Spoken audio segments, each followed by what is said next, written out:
Hello everyone, welcome back to Podar commerce academy. आज की class में हम लोग अकाउंटिंग इक्वेशन के कुछ प्रैक्टिकल क्वेश्चन सॉल्व करेंगे। अगर आप लोग इस वीडियो को फर्स्ट टाइम देख रहे हैं तो आप इससे रिलेटेड हमारा एक और वीडियो है अकाउंटिंग इक्वेशन का पार्ट 1 प्लेलिस्ट में जाके पहले उस वीडियो को देखो। अकाउंटिंग इक्वेशन क्या होता है, अकाउंटिंग इक्वेशन कैसे बनाया जाता है, इसका क्या कंसेप्ट है, ढेर सारी चीज़ें आपको डिटेल में आपको इस अकाउंटिंग इक्वेशन चैप्टर की पार्ट 1 में मिल जाएगी। आप प्लेलिस्ट में पहले उसको देख लीजिए और उसके बाद फिर इसको देखिएगा, ठीक है। लेकिन अगर आप उसको नहीं भी देखेंगे तो मैं आपको यहाँ पर कुछ रूल्स एक बार जल्दी से बता देता हूँ। अकाउंटिंग इक्वेशन का फॉर्मूला ये है, capital asset is equal to capital plus liability, ठीक है। इस साइड का एसेट साइड का टोटल और कैपिटल प्लस लायबिलिटी का टोटल हमेशा इक्वल होगा। यानी हम लोग कोई भी ट्रांजैक्शन कर लेंगे, बोथ साइड का टोटल हमेशा इक्वल होगा, ठीक है। ऐसे भी इक्वेशन वर्ड का मतलब ही होता है कि दोनों साइड इक्वल होना चाहिए, ठीक। कोई भी ट्रांजैक्शन हम लोग करेंगे, इतने सारे ट्रांजैक्शन है, कोई भी ट्रांजैक्शन करेंगे उसका डबल इफेक्ट कम से कम होगा। यानी कि या तो इस साइड में कोई इफेक्ट होगा या इस साइड में इफेक्ट होगा, लेकिन दोनों साइड का टोटल हमेशा इक्वल आना चाहिए, ठीक है। और कोई भी एक्सपेंसेस या लॉसेस होगा तो उसको कैपिटल में से माइनस करेंगे, ड्राइंग्स अगर होगा तो उसको कैपिटल में से माइनस करेंगे, प्रॉफिट या इनकम होगा तो उसको कैपिटल में प्लस करेंगे, ठीक है। ये आपका कुछ शॉर्टकट रूल्स हो गया। अब आइए ये क्वेश्चन हम लोग सॉल्व करेंगे, ठीक है। अब इस चैप्टर का क्वेश्चन सॉल्व करते टाइम पर मैक्सिमम लोग क्या गलती करते हैं मैं आपको बताता हूँ। मैक्सिमम लोग यहाँ पर एक एसेट का नाम लिखते हैं, इधर कैपिटल लिखते हैं और उसको बनाना स्टार्ट कर देते हैं, और जिसके कारण ये चैप्टर थोड़ा देर तो ठीक चलता है, उसके बाद जाके ये पूरा हौच पौच हो जाता है और फिर इसको स्टूडेंट बनाना बंद कर देता है। लेकिन हम लोग ऐसा नहीं करेंगे। हम लोग पहले क्वेश्चन को पढ़कर ये डिसाइड कर लेंगे कि एसेट साइड में कौन कौन सा एसेट का नाम होना चाहिए, लायबिलिटी साइड में कौन कौन सा लायबिलिटी का नाम होना चाहिए, और उसके बाद ही इसको सॉल्व करना स्टार्ट करेंगे। ऐसा करने से क्या होगा कि आपका कहीं पर भी फॉर्मेट हौच पौच नहीं होगा और बिना मिस्टेक के ये बहुत इजीली बन के रेडी हो जाएगा, ठीक है। तो आइए 2 मिनट लगेगा, हम लोग डिसाइड कर लेते हैं कि इस साइड में एसेट कौन कौन सा होगा, लायबिलिटी कौन कौन सा होगा। चलिए हम लोग क्वेश्चन को पढ़ते हैं। ये क्वेश्चन है, ठीक है, ये फॉर्मेट है। तुम लोग इस क्वेश्चन को इस फॉर्मेट के अंदर मत लिख देना, ठीक है। हम लोग इसको अभी इरेज कर देंगे यहाँ पर। चलिए स्टार्ट करते हैं। Commenced business with cash. Business 1,50,000 rupees से बिजनेस स्टार्ट किया। देखिए इसका डबल इफेक्ट होगा। ये 1,50,000 बिजनेस में लेके आ रहा है, क्या चीज़ के नाम पर। ये पैसा हम लोग जो बिजनेस, कोई भी पैसा जो हम लोग अपने घर से ला के बिजनेस में इंट्रोड्यूस करते हैं उसको कैपिटल बोलते हैं। तो एक साइड का एक आइटम मिला कैपिटल, कैपिटल बिजनेस में लाएंगे तो बिजनेस में आएगा क्या, बिजनेस में आएगा कैश। यानी कि दोनों साइड इफेक्ट पड़ेगा। एक साइड इसी 1,50,000 को कैश बोलेंगे और इसी 1,50,000 को कैपिटल बोलेंगे। तो दोनों साइड का एक एक आइटम मिला है। अभी यहाँ पर लिखना नहीं है, अभी समझाने के लिए यहाँ पर मैं लिख रहा हूँ, फिर इसको मैं इरेज कर दूँगा। Purchase machinery on credit. उधार में 40,000 का मशीन खरीदा। मशीन एसेट है, एसेट साइड का एक आइटम मिला, ठीक है, और उधार में खरीदा। उधार में अगर आप मशीन खरीदते हैं तो आप इसको, आपके ऊपर उधार बढ़ेगा, यानी कि लायबिलिटी बढ़ेगा, लायबिलिटी साइड में एक आइटम बढ़ जाएगा। या तो आप इसको क्रेडिटर में ऐड कर दीजिए या फिर एक नया हेड ओपन कर दीजिए, वेंडर फॉर मशीनरी। यानी कि जिस आदमी से कोई एसेट उधार में लाते हैं उसको वेंडर बोलते हैं, और अगर कोई बिजनेस में कोई गुड्स किसी से उधार में लेते हैं हम लोग तो उसको क्रेडिटर बोलते हैं, ठीक है। तो अगर गुड्स खरीदते क्रेडिट में तो क्रेडिटर के नाम पर उसको लिखते हैं यहाँ पर। लेकिन मशीनरी, फर्नीचर या और भी कोई अदर एसेट अगर हम लोग परचेज़ करेंगे तो उसको हम लोग यहाँ पर वेंडर फॉर जो एसेट का नाम होगा उसके नाम से लिखेंगे। तो आपका देखिए दोनों साइड एक एक आइटम मिला हम लोग को, ठीक है। Purchase goods for cash. पैसा देकर 20,000 का सामान लाए, कैश जाएगा, कैश में से माइनस करेंगे और एक नया आइटम आपके पास आ जाएगा, स्टॉक। गुड्स को स्टॉक भी बोलते हैं, यानी कि जिस सामान को हम अपने दुकान में रीसेल के लिए लाते हैं उसको गुड्स बोलते हैं और इसी का दूसरा नाम स्टॉक है। तो एक साइड आपका एक एसेट आ रहा है, इसमें ऐड करेंगे, इसमें माइनस करेंगे। हम लोग अभी एसेट लायबिलिटी को डिसाइड कर रहे हैं, अभी हम लोग क्वेश्चन को सॉल्व करना स्टार्ट नहीं किए हैं, ठीक है। Purchase car for personal use, personal use के लिए आप कोई भी सामान खरीदिए, फ़ैन खरीदिए, रेफ्रिजरेटर खरीदिए, मशीन खरीदिए, कार खरीदिए, मोटरसाइकिल खरीदिए, या घर का कोई भी अगर पर्सनल यूज का चीज़ के लिए आप घर बिजनेस से पैसा विड्रॉ करते हैं तो इसको एक ही नाम दिया जाता है, ड्राइंग्स, ठीक है। ड्राइंग्स का मतलब होता है कि हमने जो पैसा बिजनेस में इन्वेस्ट किया था उस पैसा को हम अपने घर के काम के लिए निकाल के ले जा रहे हैं।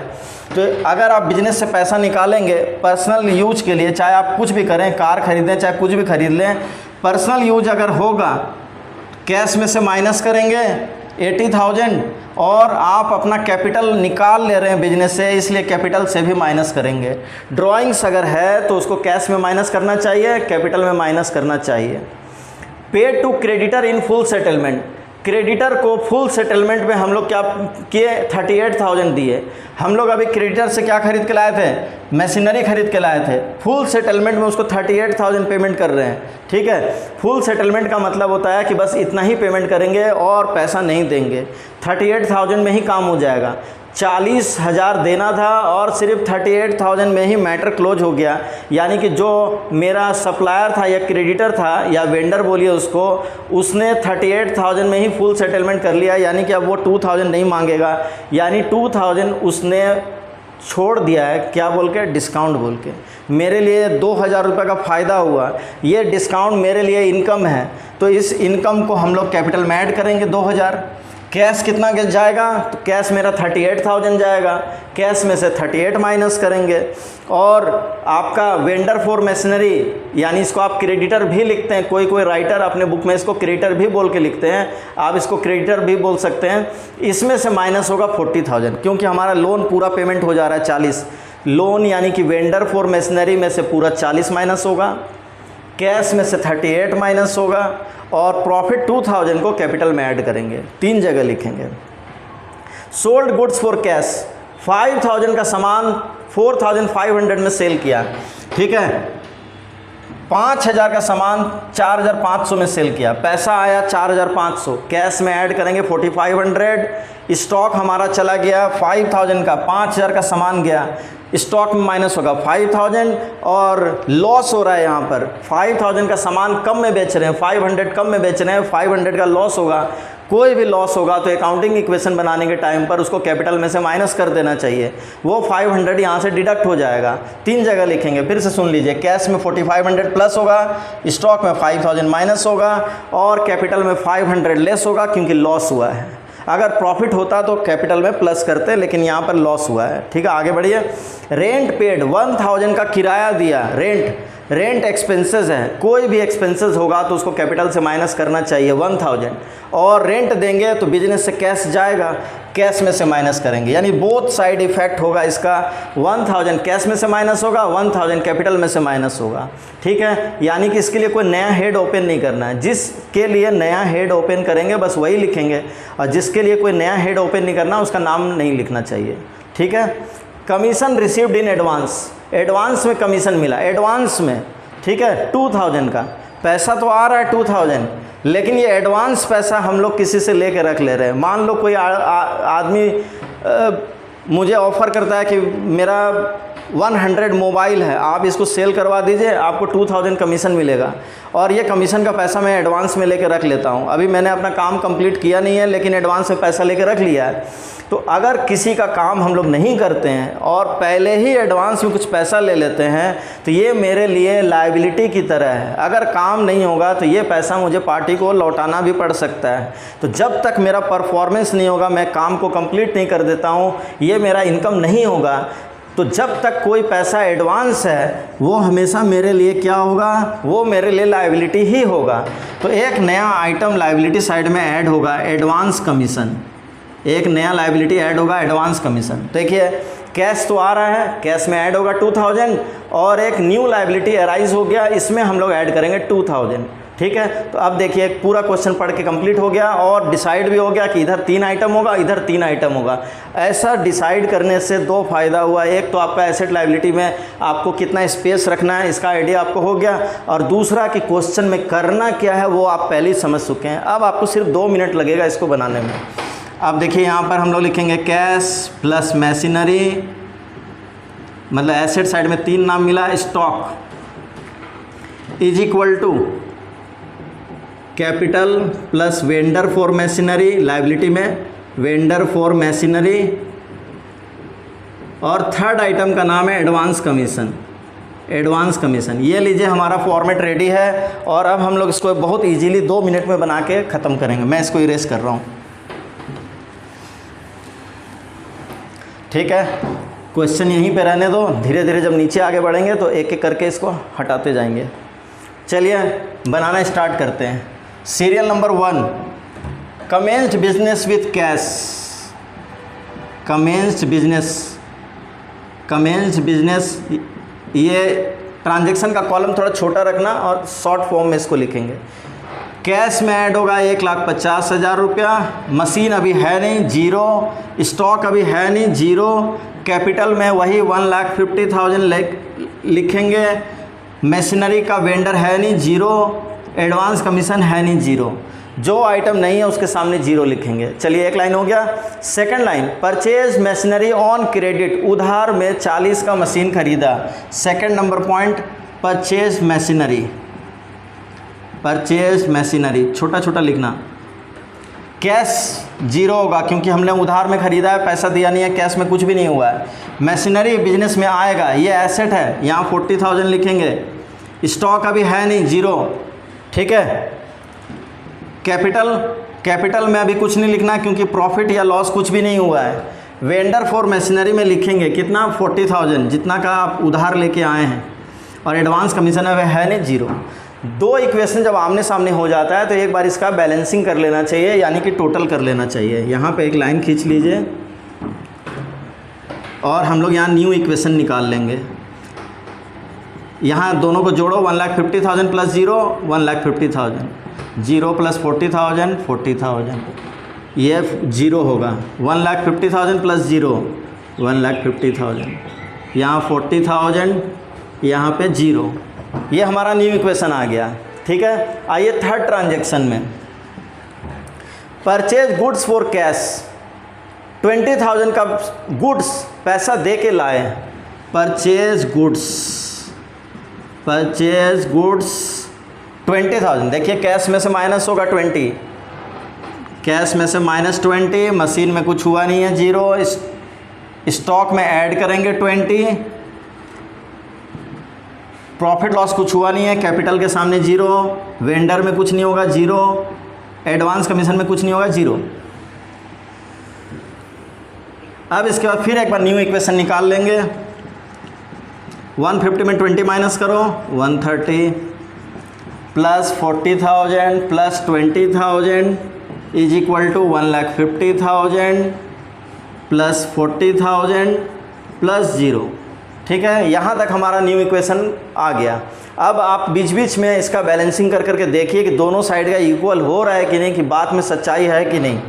130 प्लस 40 170 और 20 190, और इस साइड का भी टोटल करके देखो तो 1,90,000 यानी 190 हो रहा है, ठीक है। यानी कि हमारा जो फॉर्मूला है वो प्रूव्ड है बार बार, asset is equal to capital plus liability. दोनों साइड का टोटल हमेशा क्या होगा, इक्वल होगा, चाहे आप कितना भी ट्रांजैक्शन कर लीजिए, ठीक है। अब आइए हम लोग यहाँ पे कितना ट्रांजैक्शन हो गया, 3 हो गया। ऊपर की 3 लाइन को मिटा देते हैं।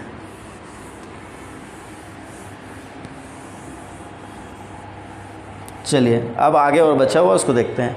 Purchase car for personal use के लिए कोई भी अगर पैसा आप बिजनेस से विड्रॉ करते हैं, चाहे आप कुछ भी काम कीजिए, इसको एक ही नाम देंगे हम लोग, ड्राइंग्स को 2 जगह से माइनस करना चाहिए, ठीक है ना। आप यहाँ पे ड्राइंग्स लिख दीजिए या purchase car for personal use लिख दीजिए, ठीक है, या फिर लिखिए कार फॉर पर्सनल यूज, जो छोटा हो सके बस वही लिखना है। कैश में से माइनस होगा आपका 80,000, मशीन में कुछ हुआ नहीं है, जीरो। स्टॉक में कुछ हुआ नहीं है, जीरो। कैपिटल से ड्राइंग्स को माइनस करना चाहिए, 80,000 कैपिटल में से डिडक्ट कर देंगे। वेंडर में कुछ भी नहीं हुआ है, जीरो। एडवांस कमीशन में कुछ भी नहीं हुआ है, जीरो। फिर से एक बार बैलेंस कर लो। 130 माइनस 80, ठीक है, 50,000 प्लस 40,000 प्लस 20,000। यहाँ पे 150 में 80 जाएगा, 70, 40, यहाँ पे होगा आपका 0, ठीक है। एक लाइन और गया। 5th नंबर पॉइंट में आई है, paid to creditor in full settlement. Full settlement का मतलब होता है कि और पैसा नहीं देना है, काम ख़त्म हो चुका है। आपको क्रेडिटर यानी वेंडर को देना था आपको 40,000 और आपने सिर्फ 38,000 दिया और मामला ख़त्म हो गया, ठीक है। तो आप देखिए इसका इफ़ेक्ट 3 जगह पड़ेगा। कैश जाएगा 38, आपका जो उधार है वो पूरा क्लोज हो जाएगा क्योंकि फुल सेटलमेंट हो चुका है, और आपको प्रॉफिट होगा डिस्काउंट के नाम पर, और कोई भी प्रॉफिट होगा तो उसको कैपिटल में क्या करेंगे, प्लस करेंगे, ठीक है। पेड टू क्रेडिटर या पेड टू वेंडर लिख लीजिए आप, पेड टू वेंडर। कैश में से माइनस कर रहिए 38, मशीन में कुछ भी नहीं हुआ है, स्टॉक में कुछ भी नहीं होगा। कैपिटल में ऐड करेंगे जो प्रॉफिट वाला फिगर है, डिस्काउंट वाला 2000, इसमें से पूरा 40 माइनस करेंगे। एडवांस कमीशन अभी है नहीं, ठीक है। इसमें और माइनस कर लो, ये 2 लाइन हटाओ यहाँ से, ठीक है। एक बार न्यू इक्वेशन निकाल लीजिए।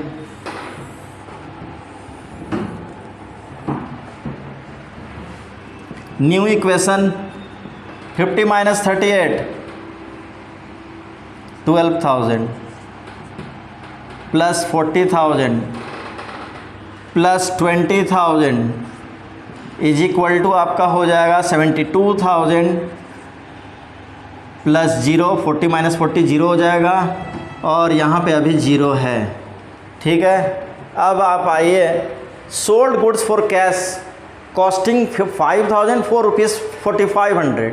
5,000 का सामान हम लोगों ने 4,500 में सेल किया, लॉस हो गया, ठीक है। तो इसको आप यहाँ पे लिखिए सोल्ड गुड्स, इसमें कैश में ऐड करो 4,500, ठीक है। इसमें मशीन में कुछ भी नहीं होगा, स्टॉक में माइनस कीजिए 5,000, और कैपिटल में से माइनस होगा 500 क्योंकि लॉस हो रहा है। वेंडर में 0, एडवांस कमीशन में 0, ठीक है। और इसका एक बार बैलेंसिंग कर लो, बैलेंसिंग करके मिलेगा न्यू इक्वेशन 16,500, 12,000 में 4,500 ऐड करेंगे, 16,500 plus 40,000 plus 15,000 is equal to आपका 72 में इसको माइनस कीजिए 71,500, उसके बाद ये 0, ठीक है। अब इसके बाद बोल रहा है सोल्ड गुड्स फॉर कैश 5,000 का सामान। अच्छा ये तो हो गया हमारा, ठीक,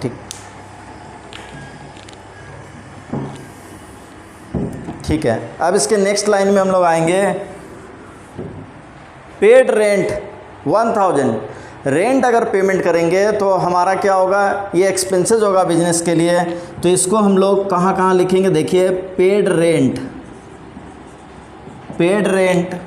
कैश जाएगा, कैश में से माइनस होगा 1,000, मशीनरी में अभी 0 होगा, स्टॉक में 0 होगा, ये एक्सपेंसेस है इसलिए इसको हम लोग कहाँ से माइनस करेंगे, कैपिटल में से माइनस करेंगे 1,000, वेंडर में 0, एडवांस कमीशन में 0, और फिर इसका एक राउंड हम लोग बैलेंसिंग कर लेते हैं। इसको मिटा दीजिए,